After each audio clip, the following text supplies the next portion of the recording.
On behalf of our pastor, the Reverend Dr. J. Augustine, it is our honor to welcome Faith in Public Life to Big Bethel A.M.E. Church as co-hosts of today's Governor's Candidates Forum, where we're committed to integrity and committed to Georgia. Now, before we begin with the questions and the answers, we want to say briefly why this place, this congregation, this sanctuary, this neighborhood matters to moments like this. Big Bethel is not merely a building on Auburn Avenue. This house of worship is a living testimony.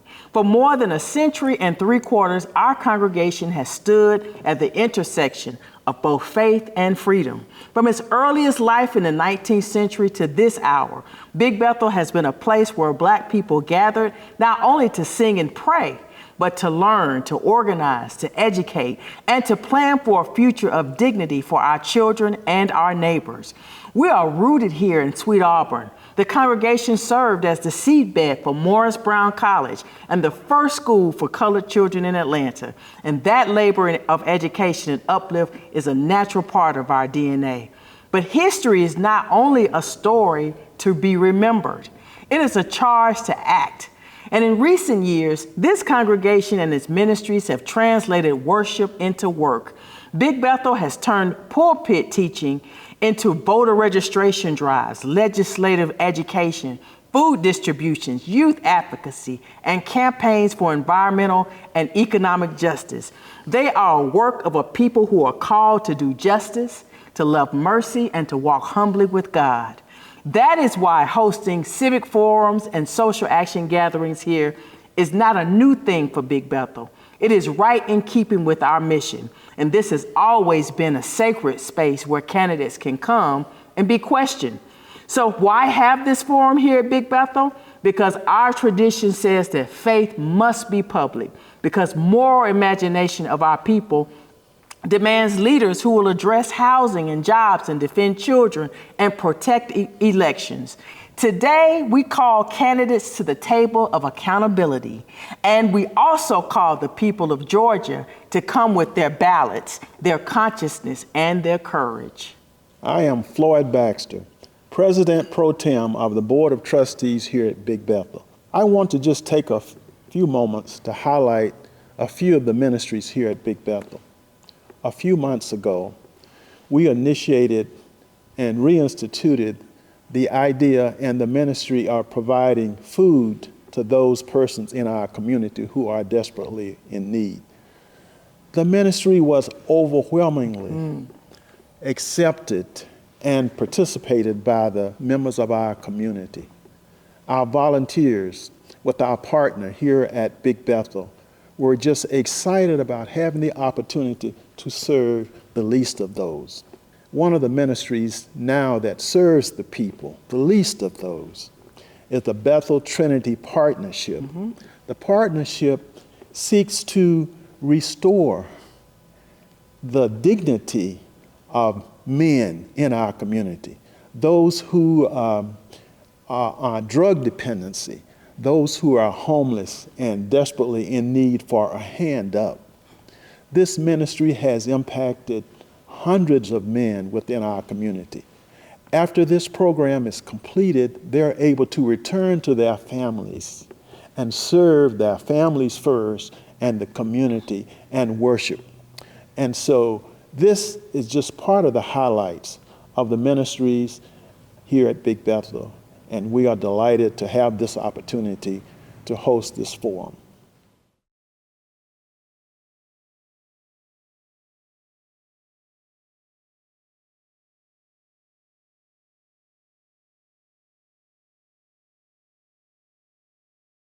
Today, I am in the Temple, which is an historic synagogue here in Atlanta, Georgia.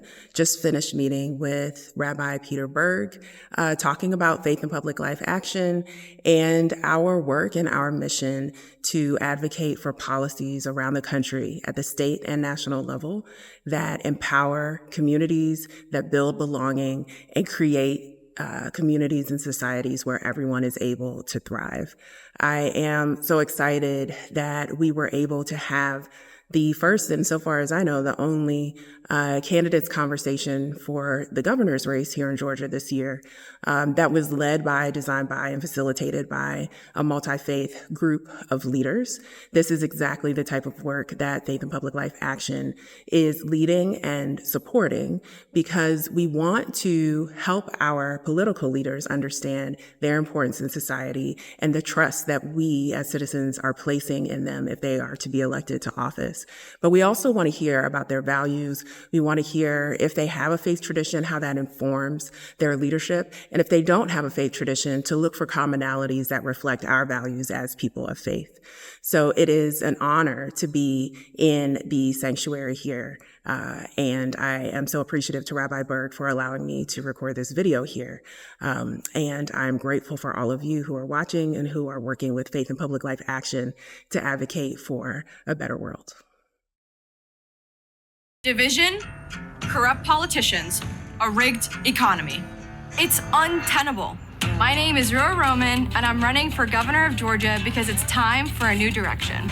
I will use every tool at my disposal as governor to raise the minimum wage, to feed hungry kids, to reopen hospitals, to take homes back from corporations, and to invest in small businesses. Now I have the honor of representing tens of thousands of Georgians in the State House. I'm as Georgia as we come.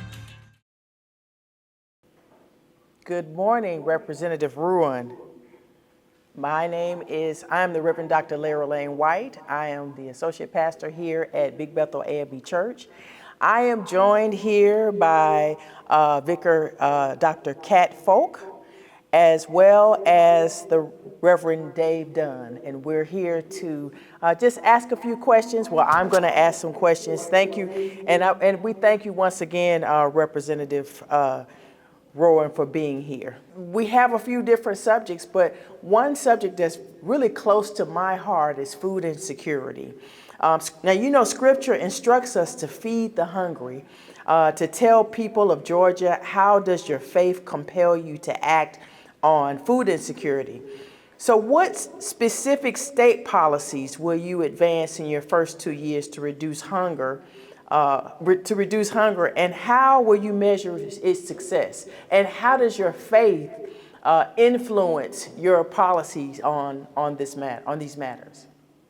Unfortunately, we heard from our governor this year that it was not his job to step in and actually prevent this disruption in funding, whether it was to Head Start or SNAP. But if we're going to brag about our surplus, then shouldn't we be using that surplus during emergencies? Isn't that the entire point of having savings for those rainy days? I think as governor, just because somebody else failed, it doesn't mean that we are absolved from our responsibility to our constituents. So yes, absolutely. During moments of crisis like this, one, I would join lawsuits that force the disbursement of those payments like other states did. But two, I would use the surplus in that interim, because I want to be clear, there's not enough in the surplus to cover every program or all of that disruption, but there's at least enough to get them through until the crisis is over. And I think as governor, we have an obligation to do that. You've heard from ministers and teachers alike who work with children in underserved neighborhoods. How does your faith inform your priority for children? In other words, from early childhood programs and school quality care for those in state custody, name at least one policy move you would lead to protect and uplift Georgia's children within your first term if you were elected governor.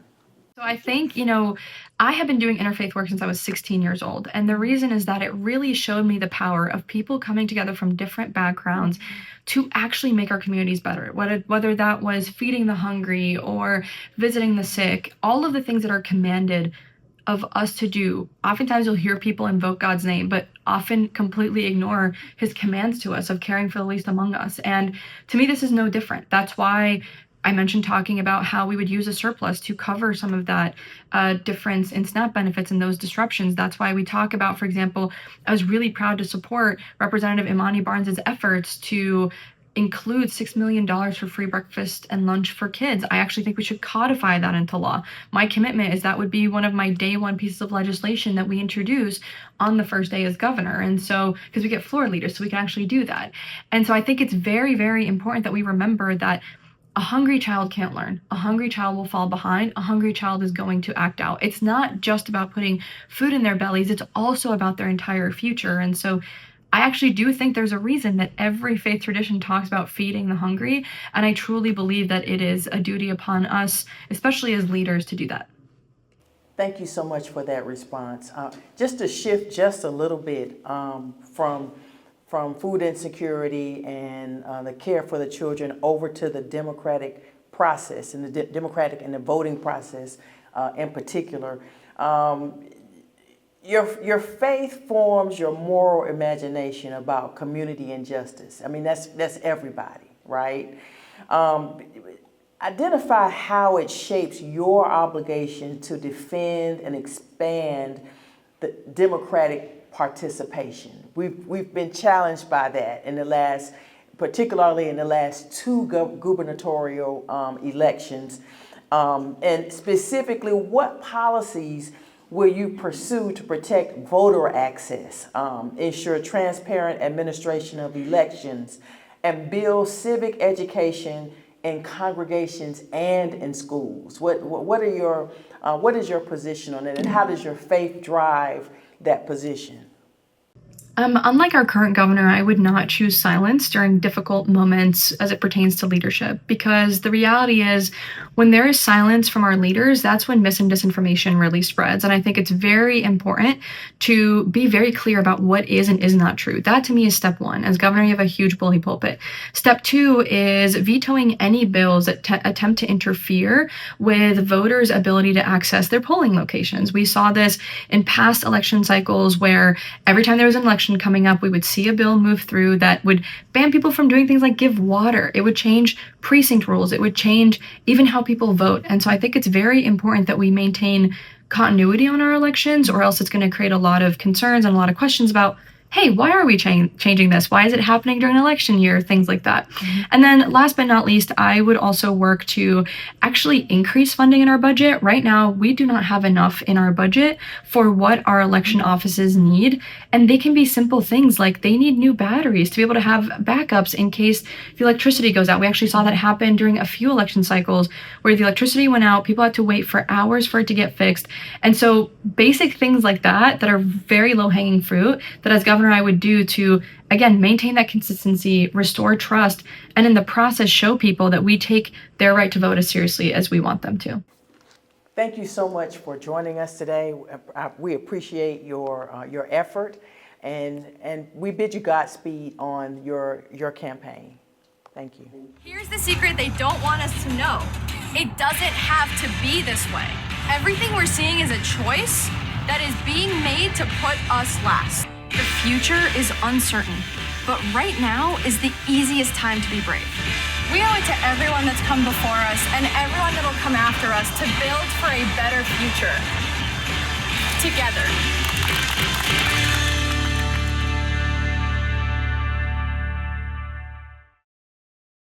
Where the voters at?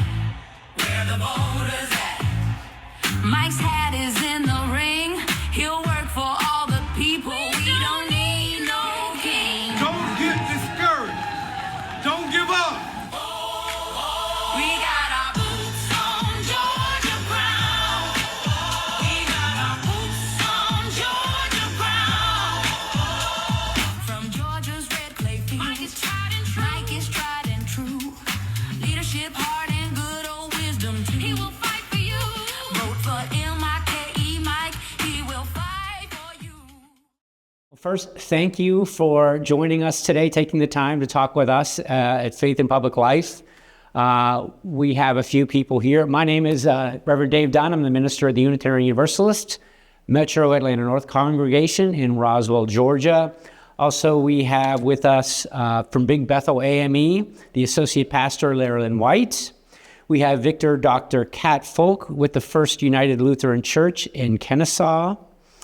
And asking questions today will be Reverend Dr. Tony Beelan Ingram, the presiding elder with the 9th or 6th Episcopal District.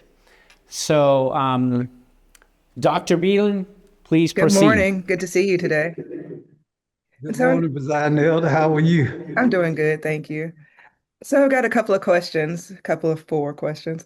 So in terms of faith, democracy, and leadership, many Georgians are struggling to trust our democratic institutions and the integrity of our elections. The events surrounding the 2020 election, particularly efforts to pressure election officials to alter outcomes, did real damage to public confidence. And our state is still healing. And as someone seeking to lead Georgia, how do you understand the sacred responsibility of public trust? How does your faith inform the way you approach truth, accountability, and the stewardship of power in a democracy? I believe that the most compelling speeches, sermons that we can deliver are those that we live and not those that we articulate. The first thing and foremost is that I have to set an example of one who believes that we don't have to make America great again. America, even with its challenges, has been, is, and will always be the greatest nation on the face of this earth. As President Abraham Lincoln said, this nation is the last best hope for mankind on the planet. We have to embrace the ideas that made America great and also recognize that there are challenges, that there are disagreements. I've spent my entire public career building bridges, having the courage to sit down and talk with people who, frankly, may not have voted for me, may not look like me, may worship in different mosques or temples, but recognizing that we're all God's children and that we share a bond of humanity and that we can always believe, and I always believe, that we can always pursue and we must always pursue our better angels. I have great faith that even in this moment of controversy and anxiety, and as you say correctly, loss of trust, that this presents an opportunity for this nation to really reaffirm who we are, and more importantly, what we believe and what we're willing to work for to make America good for all of its citizens. So we're thinking about maternal care and ICE detentions, right? And so regardless of where we stand on abortion, we should all be able to agree that pregnant people deserve safe, humane, and competent medical care, especially when they're under government detention. There has been credible reports of pregnant people detained by ICE in Georgia experiencing neglect or harmful treatment, resulting in pregnancy loss. Do you believe the state has a moral obligation to address this harm when it occurs under federal and state watch? What does your faith teach you about the dignity of the parent and the unborn child, and how would that shape your response as governor? My faith teaches me that all life is sacred. The life of children, born and unborn, as well as adults. And consequently, as a state or a nation, one of the things that makes America unique is that we should and must treat all people with dignity and respect. We must never lose our humanity. We must never lose sight of the fact that but for the grace of God go I. And we have to embrace and support those who legally come to this country, but at the same time, recognizing that people who are here, and I believe this to be true, people who are convicted of crimes should be deported. But men and women who are honest, hardworking, contributing to our society should be given a pathway that will allow them to engage in legal employment and to seek citizenship. We can never lose sight of the fact that we are, as I stated earlier, mankind's last best hope. And people from all across this planet come here to pursue, to seek, and to achieve the American dream. And we can never lose that uniqueness about our nation and our country. Thank you. So for early childhood education access, Head Start provides critical early childhood education and cares for families across Georgia, allowing parents to work while ensuring children receive a strong foundation. During the prolonged federal shutdown, Georgia Head Start programs were forced to scramble for private loans just to stay open, putting families and children at risk. Reflect on your own faith journey as it relates to the dignity of work and our collective responsibility to care for children. How should the state protect working families and the early learning systems that they depend upon? I'm proud that the people of Georgia elected me to serve as their labor commissioner on 3 separate occasions. I'm proud that I've served as the head of the Department of Family and Children's Services, where I had indirect oversight of the Head Start program here in the state of Georgia, working with our community service agencies. My father, a man of little formal education, a Georgia sharecropper. But one of the things I remember so much about him, and he had a vegetable route, how proud he was of that job that did not generate large amounts of income, but we must recognize that work has value that extends beyond the paychecks that we earn. We self actualize through our employment.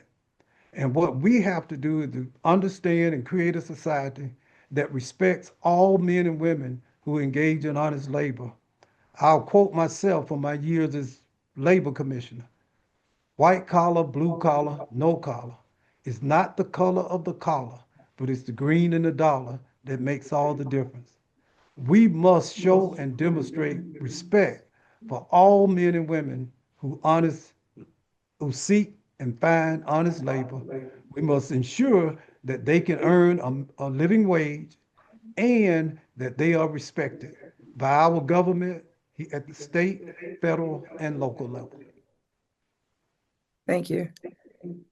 Regarding food insecurities, Georgia experienced a spike in food insecurity when federal action froze SNAP benefits, impacting over 1 million Georgians. More than half of them are children. These impacts cross political and geographical lines, affecting counties regardless of how they vote. Many faith traditions teach that feeding the hungry is not optional, but it is essential. What values guide your views on hunger and poverty? Are there personal experiences that have shaped how you understand the needs of low income and food insecure neighbors? And how would those values influence your leadership? I was born and raised in rural Georgia on a dead end dirt road. And until I was 16 years old, I lived in a house that did not have indoor plumbing.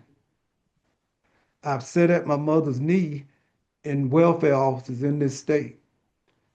And it was out of that experience of recognizing that as the Bible teaches us, that what we do for the least of these in society, we do for him. And so during the pandemic, one of the things I was able to do as CEO of DeKalb County, when we speak of food insecurity, in DeKalb and across this state, 25% of our children face food insecurity each month.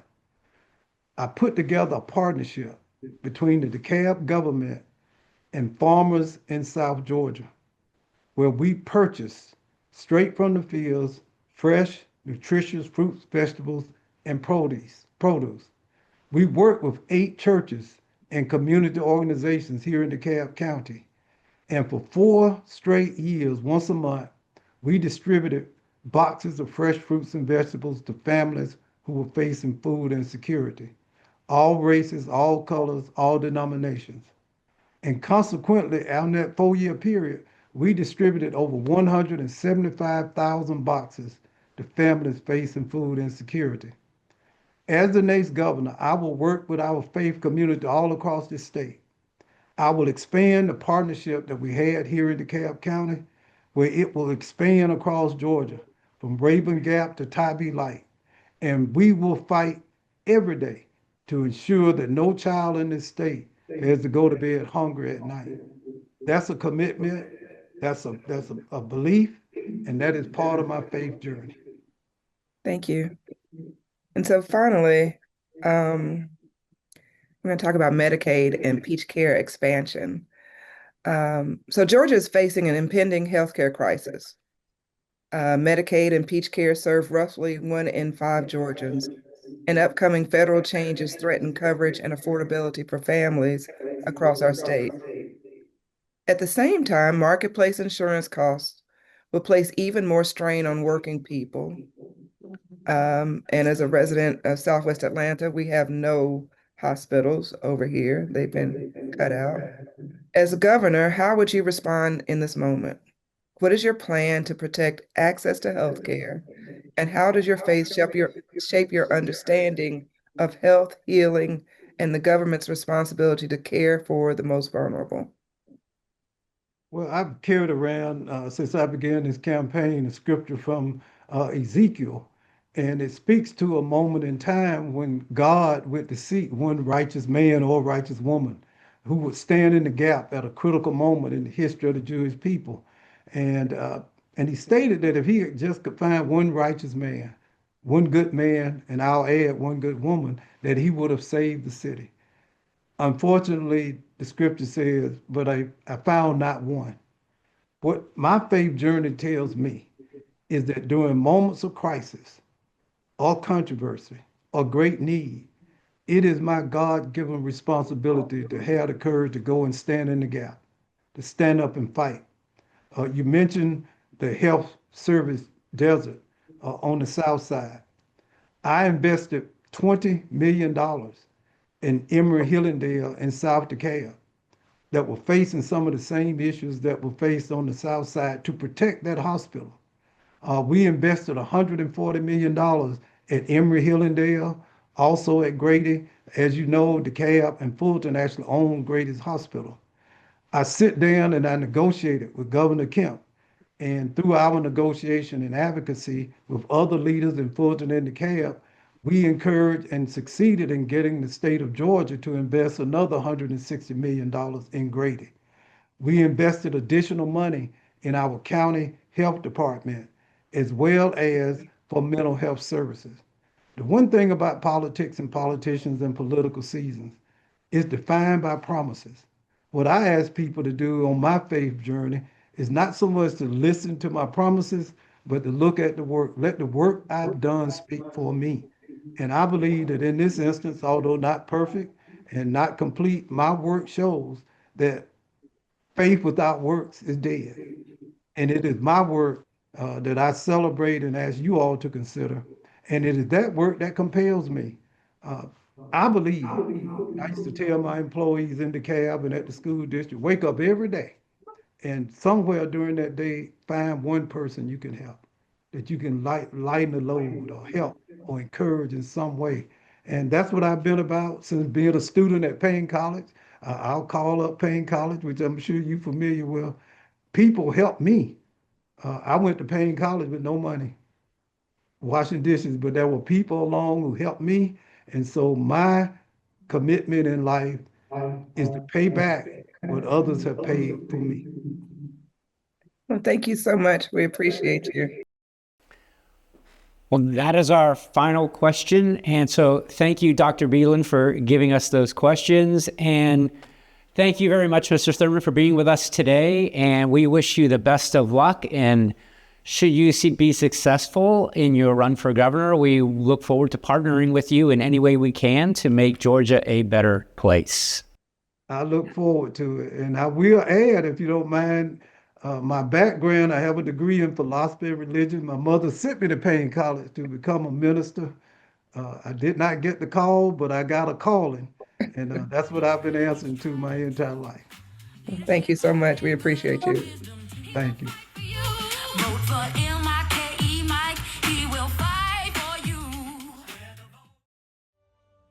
Hello, my name is Olu Brown, candidate for governor of Georgia 2026. I'm a faith leader, community champion, and a small business owner.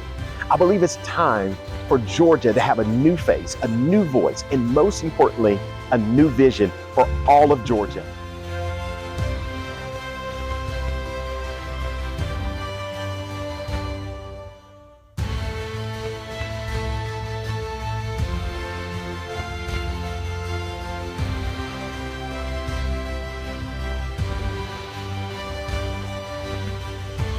I am the candidate who will help take Georgia higher. OLU, Olu Brown, Georgia's next governor. Welcome to Big Bethel A.M.E Church. I am the associate pastor here, and I also chair the Commission on Social Action. And so thank you so much for being a part of this forum. We have Vicar Dr. Cat Folk of First United Lutheran Church She will be asking you some questions. And again, it's great to see you again, Olu, and we'll chat later. So just look for a phone call from you, okay? I look forward to it. Well, good morning. How are you today? Good morning. Good to see you and good to see everybody as well. Excellent. I heard a little rumor you are in East Point. I grew up in College Park, so we got you there. Okay, on to the questions.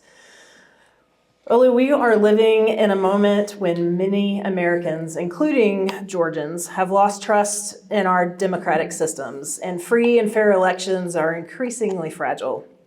Here in Georgia, that erosion of trust was intensified after the 2020 election when the president pressured the Secretary of State to find votes, which is an unlawful request, as we know, that continues to shape our public confidence today. And as a person of faith, what does your faith teach you about leadership, particularly when it comes to truth-telling, accountability, and responsibility of earning the public's trust? Well, thank you so much, and hello to everyone. I'm Olu Brown, and I'm running for governor because I'm an everyday Georgian, and I believe that Georgians deserve the very best. I'm a father, I'm a husband, I'm a provider, I'm a protector, I'm a small business owner, and as you know, I'm a former faith leader that started a church of 25 people that grew to be one of the largest congregations in the state of Georgia. And actually, I'm here in McDonough, Georgia right now, meeting with faith leaders. So faith has been a part of my journey my entire life, and it informs everything that I do and everything that I am. As it relates to democracy, this year we're celebrating the 250th anniversary of the Declaration of Independence. And in those words, it says that we believe all men are created equal, but we, of course, know they were not talking about all people. They weren't talking about women. They weren't talking about immigrants, and they weren't talking about people of color, specifically white male landowners. I believe the great experiment we call the United States of America challenges us to uphold justice and freedom for all people. It's the words of the prophet Micah, and it's what I've lived my entire life off and my entire life by. But specifically, we're seeing what happens when leadership thrives on chaos, whether it's a president asking for more than 11,000 votes or sending paramilitary forces into our cities. The result is the loss of trust and democracy. My faith teaches me that integrity is the currency of leadership. And when a leader breaks the law, they break the covenant with the people. In my administration, we'll follow the law, we'll follow justice, and we will follow equality. And so at the end of the day, I answer to Georgia and I answer to the people of Georgia. But most importantly, my faith informs me to do justice and love mercy. My second question for you is around early childhood education access. Head Start is a federally funded program that provides early childhood education and care for children from birth to age 5 through an income-based application process, as I'm sure you're familiar with that. During the 43-day federal government shutdown, Head Start programs across Georgia were forced to scramble for private loans just to remain open so that thousands of families could continue working while their children were receiving safe and stable care. Many faith traditions hold the dignity of work and the care of children as very sacred responsibilities. Reflecting on your own faith journey, what responsibility do you believe leaders and communities have to support our families and protect the well-being of our children? Well, once again, my faith and my faith journey informs everything that I believe about education. I was raised by educators. My mother was my 4th grade school teacher, and I actually have a lifetime teaching certificate from the state of Texas for grades 1 through 8. But my education journey continued when I came to Atlanta to go to graduate school in the Atlanta University Center. I served as a substitute teacher and also a mentor in my local faith community, but also in public school systems. When we started what is known to be Impact Church, it started at Brown Middle School. and we were more than a Sunday morning community. We were in Brown Middle School Monday through Friday as partners with the teachers and as mentors to the students. And so when it comes to education, in particular early childhood education, it is one of the greatest investments that our state can make because we're not raising kids to be citizens of Georgia. We're raising kids to be global citizens who compete with Asia and Australia and Africa. No longer are they competing only with Alabama and Mississippi in the Northeast or the Western part of the United States. We are raising global citizens, but it doesn't start when they're 13 or 14 or 15. It starts literally in the womb and it continues through their young adult years.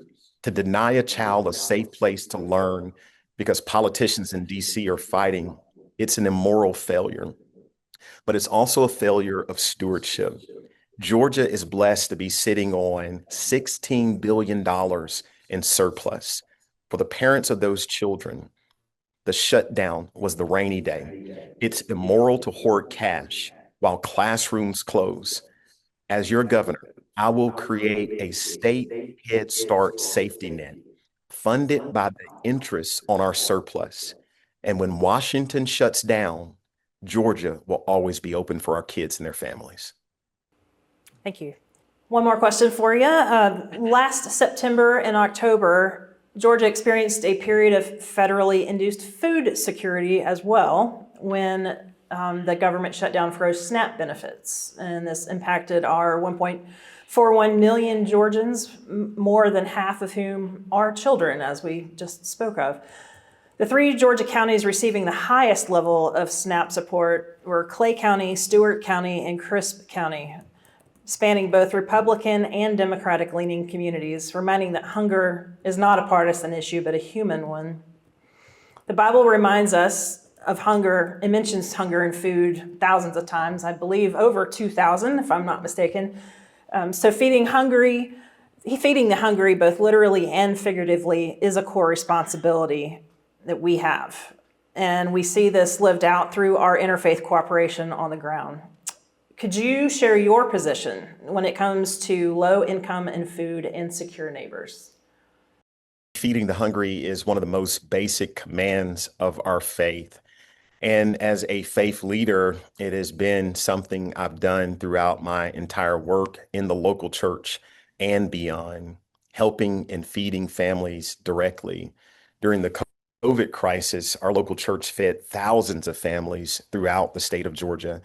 But like your churches and your congregations, we don't just wait until there's a crisis to meet a need. It's just who we are as a people of faith.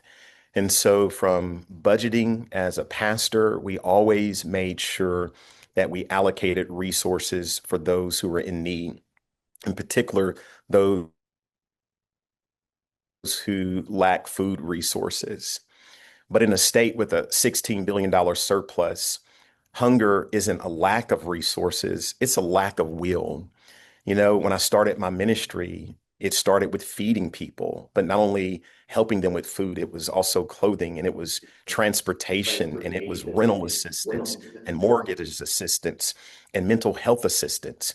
And so food is just one of the needs. And I believe as governor, my greatest assets is to see all of the needs of the people, with one of the primary being addressing hunger.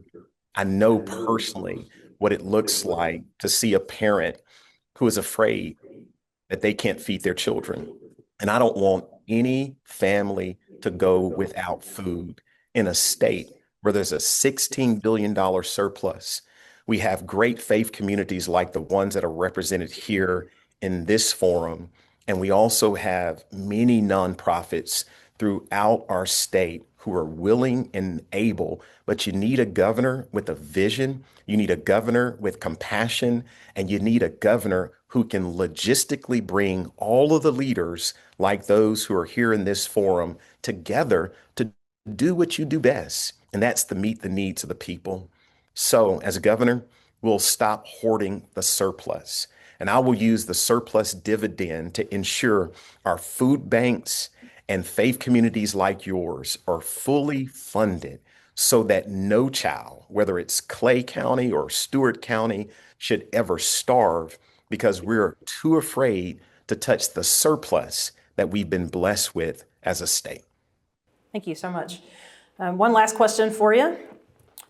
Regarding Medicaid and peach care. The next few years will demand attention to the rising costs of healthcare for all Georgians. I'm experiencing this myself. In our state, Medicaid and peach care combined serve 2 million Georgians, roughly 1 in 5 residents. And much of that funding is slated to be cut after the 2026 midterm elections. Congress's decision to not extend credits for the ACA means monthly health insurance costs for people relying on the healthcare marketplace will be increasing. The next governor of Georgia will have to deal with a healthcare crisis in Georgia. What is your plan to help alleviate this federally induced emergency? Well, and that's a great question. And like each of you, as a faith leader, I've sat with folks in some of the worst and most horrific times in their lives. And often it was in a local hospital. And what I quickly realized, not only was the illness a part of their devastation, but it was leaving the hospital and being faced with thousands of dollars in medical bills. And I know what it is personally, and I also know what it is to work with families who struggle to keep healthcare and to maintain healthcare. You know, I told you when I started this conversation, I'm an everyday Georgian. Most of my career has been in the nonprofit faith community space. And we know incomes aren't the greatest in those professions. We don't do it because of the money. We do it because it's a calling and it's a vocation we feel that we can offer to the world to make a difference. So today is January the 8th. In the last 8 days, for my family personally, our monthly insurance premium for healthcare is now more than our monthly mortgage. It's devastating. And I'm running for governor because I understand what people in Georgia are going through. It's immoral, it's wrong, and there are people who will continue to suffer from chronic illnesses. There are people who will miss diagnosis to save their lives. And there are people who won't get preventative care. In particular, our mothers who are with children, in particular, our seniors, and for many of our young people who need dental health care, who need mental health care, they're going to go without simply because our government continues to fail us. So what's my answer as your governor? We have to make sure that people have access to doctors, not only in Metro Georgia, but in Middle Georgia, in South Georgia. Tonight, I'll be in Savannah at a debate in coastal Georgia, but there are a lot of small towns between Metro and Savannah, the doctors, the hospitals, and the medical resources that they need. And so it's true, we're facing a funding cliff. We cannot rely on federal credits forever, and we realize that. So this is why, as governor, I will draft a premium relief fund. It means that we will use state revenue, specifically the investment of the returns from that revenue in our reserve, to lower premiums for working families by 15%. We'll have a moral budget that puts the health of our citizens first. And this is what I've learned as a faith leader, and this is what I've learned by being in relationship with healthcare providers. It's a lot cheaper to keep you healthy than it is to take care of you when you're sick. We need a governor who is focused on keeping people well and caring for people who are sick. That's what I'll do. Thank you so much. I think we are probably out of time for questions, but thank you so much for coming and being with us, and blessings on your journey. And thank you for all the work that you do. Keep the faith. OLU. Olu Brown, Georgia's next governor. As governor, I will be that champion. I want to ensure your rights are protected.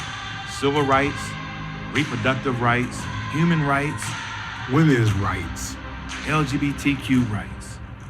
I want to protect you from being abducted in our streets. I understand that climate in the environment is important. You deserve clean air to breathe and fresh water to drink. A governor that believes all Georgians deserve good paying jobs, safe homes, and access to affordable health care. But a governor also that believes that giving birth to children in this state should not be a death sentence. Every day I will wake up with your family on my mind. I am ready to be a champion for you. Elect me, Derek Jackson, for governor. I can hear you. How are you? Doing fine, thank you. I just landed in Savannah, and my flight was an hour, delayed by an hour. So I pulled over just so I can join you all. Good morning, Derek Jackson. Thank you for tuning in. I'm the Reverend Dr. Larry Lane White. Welcome back to Big Bethel A.M.E. Church. I am, as you know, I am on staff here at Big Bethel. I am the chair of the Commission on Social Action, and we thank you for attending this forum. I'm going to introduce you to the Reverend Dave Dunn. He is at the Unitarian Universalist here in Metro Atlanta North, and he's going to be asking you some questions. Good morning, Mr. Jackson. How are you? Good morning. This is the day the Lord has made. Let us rejoice and be glad. I hope you're pulled over and safe. Yes. Okay, our first question has to do with democracy. We are in a period of history where many Americans have lost faith in democracy, and the free and fair elections are at risk. What does your faith instill in you about leadership and responsibility that go alongside earning and keeping the public's trust in our democracy? Thank you for the question. And again, it's a blessing to be with you all this morning. I'm going to answer the question this way. You know, I served in the United States Navy for 22 years. I'm a retired lieutenant commander. And during those 22 years, my faith was exercised every day, especially during my 7 deployments, 4 combat missions, 2 special operation, 1 humanitarian evacuation operation. And during those 22 years, I discovered that my faith in protecting and preserving this democracy, they were lockstep. And as a leader, leading some brave men and women each and every day, I realized that my faith and my leadership was my true compass. And now I'm seeing my faith and leadership is being tested around a democracy where individuals in Washington, D.C. they're just changing the rules. And as they change the rules, they're hurting so many citizens. And so when I think about my faith in leadership, I can only echo the words of the late John Lewis. And I had the opportunity of being mentored by him for 6 years. And he would say, Derek, when you see something that's not right, not fair, and unjust, we have a moral obligation. I'm sorry, there's a train passing by. But we have a moral obligation to do something. And so I'm going to continue to lean on my faith. I'm going to continue to exercise my leadership to do the right thing. Although this democracy may be flawed, but it's all we have. It's the only democracy where we get an opportunity to demonstrate humanity and love for everyone, especially the least of these. Hopefully I answered your question. Yes, thank you for your answer. And let me personally thank you for your service and deployment, 7 deployments. Thank you for that. Our next topic is early childhood education access. So Head Start is a federally funded program which provides access to early childhood education from birth through age 5 in an income-based application process. Head Start funding is almost always in jeopardy in one way, one form or another. Reflect on your personal faith journey as it relates to your responsibility to our community's children. Our children, they're the most vulnerable citizens in our society. But our children, they are also our future. And I truly believe that we have a responsibility to ensure that from the time they are born, in fact, let me back up. Even before they enter this world, we have a responsibility to make sure that their welfare while they're inside the womb, that they get the absolute best care, which means we also need to make sure our mothers get the absolute best care. And so, as governor, I would do three things. One, ensure that the child is taken care of before they enter the world by taking care of the mother, making sure that the mother have the absolute best access to health care. Unfortunately, that's not the case today, which is the reason why Georgia is ranked number 48 when you think about women's health.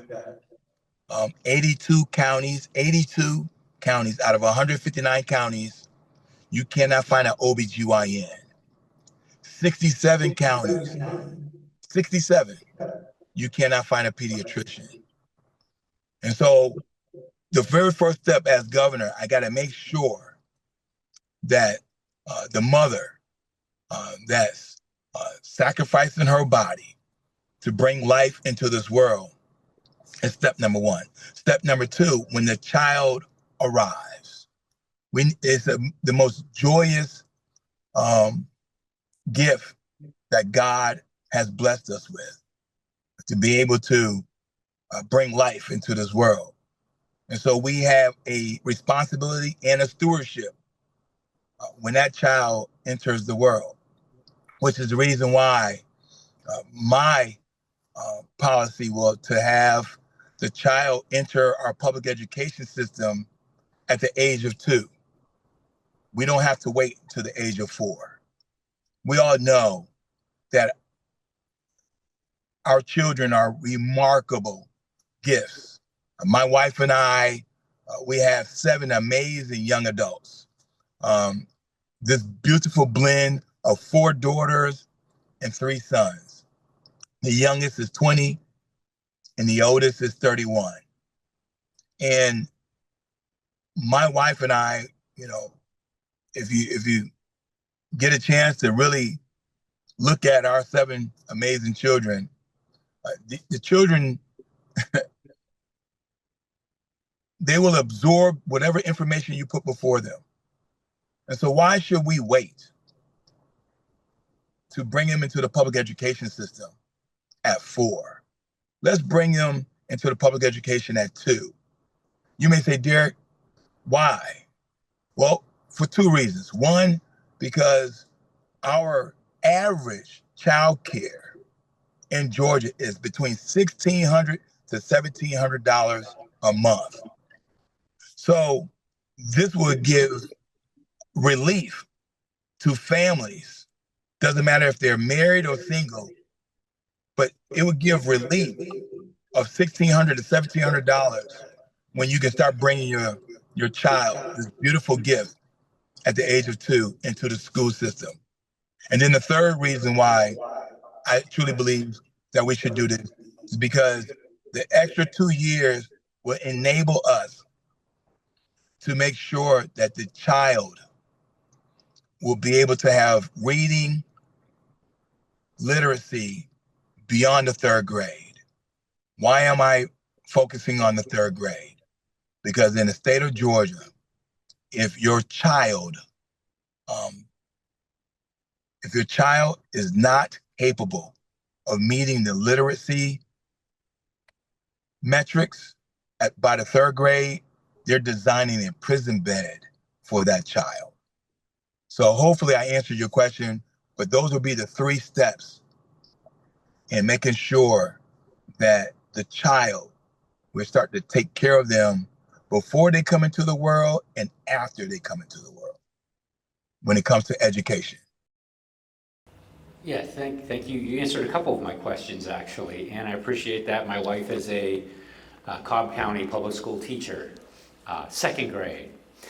To follow up on that, when you talked about the education starting in at age 2 or 3, so the current tax rate in Georgia is a flat tax rate, and there's news of possibly even eliminating the state income tax in the future. I mean, I've heard rumblings of that. If that were to pass, that would probably, well, most likely, take a lot of funding away from public schools and other key services that our lowest wage earners would probably be relying on. So to implement this school starting at age 2 or 3, I mean, how is that going to be paid for with the current tax systems that we have in place? That's an excellent question. Thank you.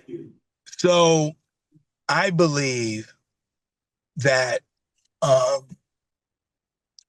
that we can, as a state, as prosperous as we are, Georgia currently sits on a $14.8 billion surplus. And during my 10 years under the Gold Dome, the surplus continued to rise annually. The problem is that we do not invest in our families. My 3 priorities, the last 10 years serving as a state legislator, has always been priority number 1, families, number 2, protecting and preserving our rights, and then number 3, making sure our military assets are properly resourced. And so this falls squarely into the families bucket. And so as I watched over the last 10 years, this surplus continue to grow and grow and grow. It's mismanaged in the worst way because our budget, which is around $60 billion right now, doesn't reflect our morals and our values to sustain families, to ensure that they have a quality of life. So can we afford it? Yes. My plan is to do what the military taught me, as well as my 10 years in corporate America, is to implement it in a phased approach. So I will implement it in this manner to ensure that those who need it the most, because as I continue to crisscross Georgia, I'm listening, and citizens are speaking loud and clear that affordability is a real thing. It's a real issue. And so the state, we have a responsibility with your tax dollars to be not only good stewards, but to make sure that those dollars flows back into your household. And so I believe that we can get there, but we got to do it in a phased approach.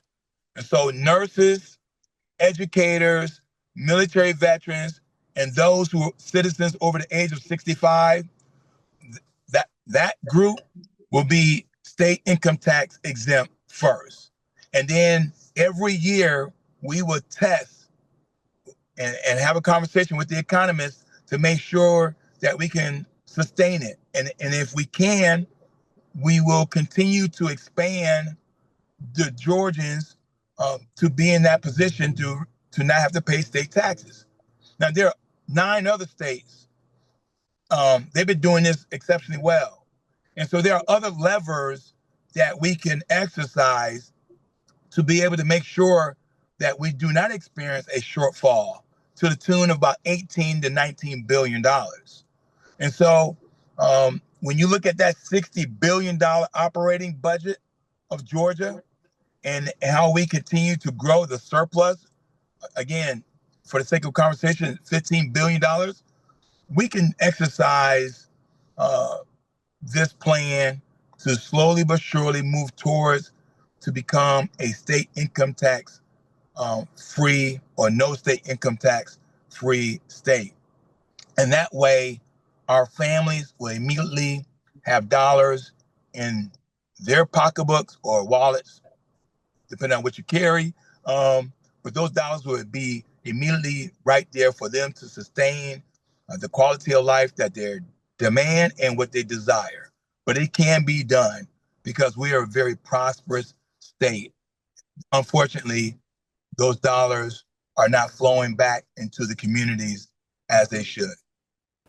Thank you. I have one just quick follow-up on that, and then we're finished here.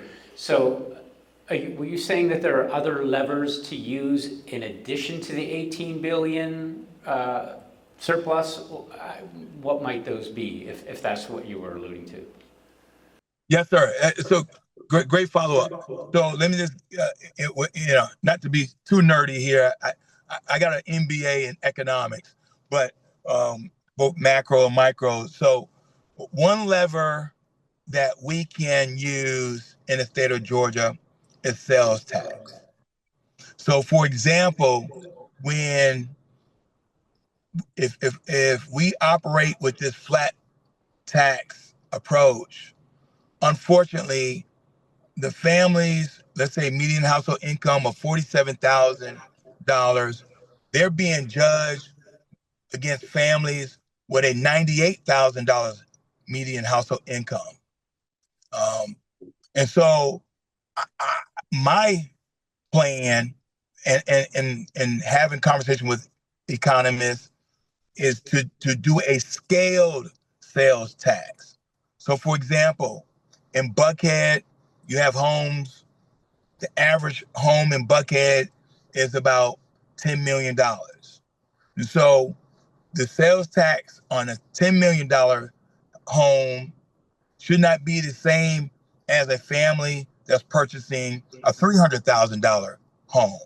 And so if you have the ability and you're blessed to be able to afford a $10 million home, your sales tax should be a little bit higher.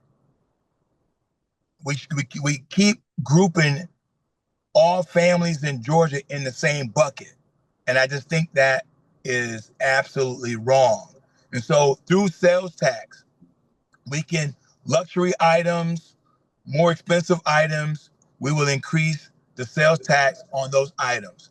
So if you want to purchase a yacht, and hopefully you all, if you got a yacht, I'm not coming after you, but I'm just saying too much is given, much is required. And so if you want to purchase a yacht, then you're going to pay a little bit more in your sales tax compared to someone that may have a median household income of $47,000. So sales tax is one. The other bucket that a lot of citizens are not aware of, the corporate incentives bucket. For example, we just gave Rivian a few years ago $5 billion. We don't need to keep giving these Fortune 500 companies billions and billions of tax dollars. Let's change the incentives for the corporate tax and incentives to a more moderate or conservative rate. And so that way, the dollars are not being invested in those multi-billion-dollar conglomerates. We can start those same dollars. We can start to divert into programs to help sustain families, children, our seniors, our veterans, and expand the access to healthcare, as well as making sure that we have a quality of life that is measured based on the median household income and let's do it that way versus continue to do tax cuts for the top 1%. Meanwhile, the 99% continues to hold the bag, if you will. Right. Well, thank you so much. I appreciate that answer and all of your answers, actually. We have no further questions, so we wish you the best of luck in your run for the governor. And should you succeed, we are looking forward to partnering with you and helping you help us make Georgia a better place to live. So thank you once again. Elect me, Derek Jackson, for governor. Shalom. I'm Rabbi Peter Berg from Atlanta, Georgia. I'd like to discuss two issues with you today. The first is food insecurity. Food insecurity in Georgia is not an abstract statistic. It is a moral emergency unfolding in our neighborhoods, in our schools, and in our congregations. When children go to bed hungry and seniors must choose between groceries and medicine, we are called as a people of faith and conscience to respond. Our tradition teaches us that feeding the hungry is among the most sacred obligations. The question is not whether Georgia has enough resources, but whether we have the will to ensure that those resources reach every single table. Addressing food insecurity requires more than charity alone. It requires sustained investment, just policies, and a collective commitment to dignity for all of humankind. At this moment, we must come together across lines of faith, race, and geography to ensure that no one in our state is left behind. A Georgia where everyone can eat is not only possible, it is a reflection of our highest values and our shared responsibility. The second issue I'd like to discuss with you today is maternal care in ICE detention. As a rabbi, I am guided by a tradition that commands us to protect life and dignity and compassion, especially for those who are most vulnerable. Pregnant people and new mothers in ICE detention deserve humane, comprehensive maternal care. Anything else is less than that, is a moral failure. Our sacred texts insist that we do not harden the hearts of the suffering of the stranger. That obligation is not theoretical, it demands action right now. Adequate parental care, safe deliveries, postpartum support, and access to medical professionals are not privileges, they are basic human rights. A society is judged by how it treats those with the least power, and so I call on our leaders today to ensure that maternal care in ICE detention meets the highest standards of medical ethics and human decency. Lives and our moral integrity depend upon it. Thank you very much.